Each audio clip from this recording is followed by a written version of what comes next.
If you grow up as a mixed race person, you know what it means to not fit in. As a mixed person, you're always kind of like, who am I? What am I really?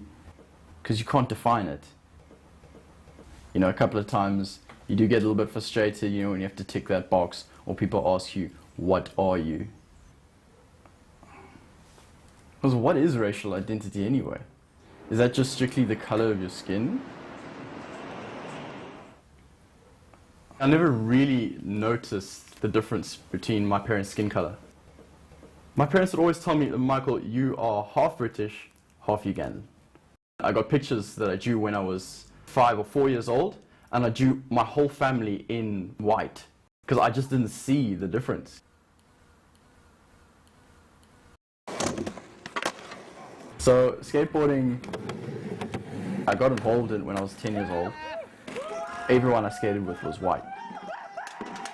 Being the only black guy, I had all these white friends, and skateboarders, they like to mess around at the expense of others. So I was always at the end of the black jokes.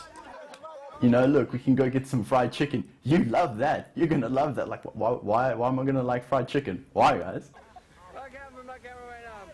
Hey guys, let's take a break from skateboard and play soccer. Michael, you're good at that. What? Why am I good at soccer? Why would I be, you know? And okay, those are the lighter ones, but there were some heavy ones which sort of bleak me out of it. Even the fact that the jokes were referring to me as a black person, like, in essence, I'm not a black person, I'm half a black person. It was kind of like they were missing my identity. It's time for you to seize the day, instead of just sitting around, looking down on tomorrow. You gotta let your feet off the ground. The time is now. I'm away. There was a friend of mine who was a next door neighbor, white guy. His father came and knocked on the door and like told him, no boy, you're not staying at this person's place. I only found out later that, yeah, it was actually his father didn't want his white son interacting with a mixed family or black family or whatever you want to call it. I think it has been an issue, my skin color. It has been an obstruction to girls liking me. There's this one girl, I was told by another friend of mine that she liked me. It was like over a space of a week. She was told by her friend, you know, what are you doing? Like, he's not white. That hurt, you know, it was kind of like, you know, what the heck, like, you know, that, yeah, and it kind of, it gets you. It gets you. One of the questions that come up, well, what do you tick in the box? What do you tick in the box? Definitely don't fit in a white box. In most cases you fit in a colored box, at least at face value, and you could fit in the black box as well. But at the same time, you don't fit in those boxes. I came to UCT and then bam, most of my friends are, you know, black Indian, I'm Nepalese. I've got a very mixed group of friends and I think that's where I'm most comfortable. The scholarship program I'm on is the Alan Gray Orbis Foundation. Do I count as someone of color? You know, as you engage in those things and you sort of think about them, it's a little bit hard. You get the job not necessarily because you're the best, but because they need to fill it in. You know, it's kind of like an insult to your competency. How would you feel about you being employed based on the fact that you're not white? My scholarship program covers my residence, tuition, books, and pocket money. My parents are saving by sending me to university. The sport I've been getting involved in now is basketball.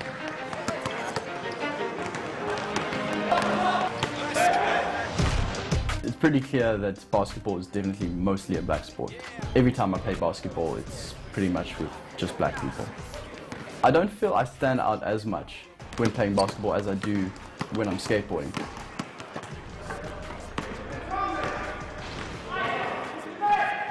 You notice the white guys playing basketball, you'd be like, you know, oh, black colored, Asian, white, what? White guy, what's he doing playing basketball? I got a picture of myself when I was 3 years old, holding a ball, slam dunking. I've never experienced any ridicule from the black guys. Never. For being mixed race or not fully black. Nobody actually has ever called me a coconut, funny enough, in which you would think they they would, you know, because you hear my voice and the way I speak, and you're like, you know, what's this white person doing trapped inside this person's body? You know what I mean? What do you have in common with mixed race people? I think it's just that knowledge that they like you. You know, that they come from like the same or similar sort of background as you. You might have different interests, but it gives you a sense of identity, a sense of I'm part of something else, you know, like I'm not on my ace. It's kind of cool when you meet them, because before actually meeting them, you know that they're mixed race and from first generation. I don't know, you can just see it. And you know, once you get talking, it's just kind of like there's this mutual understanding already, because you know exactly what it's been like. This is still a struggle. Just give me a moment on this one.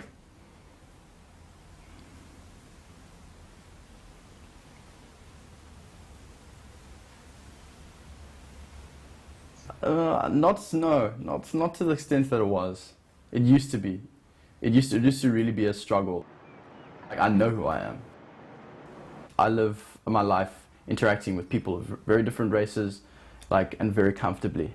Whereas a lot of people are sort of still kind of set in their ways. They're kind of comfortable. In a sense, I am swimming upstream. Like, I'm heading a different direction. Like, at least a more proactive direction towards, you know, a non-racial way of life. It's time for you to seize the day instead of just sitting around and looking down on tomorrow. You gotta let your feet off the ground. The time is That's so funny, dude. You just like, get some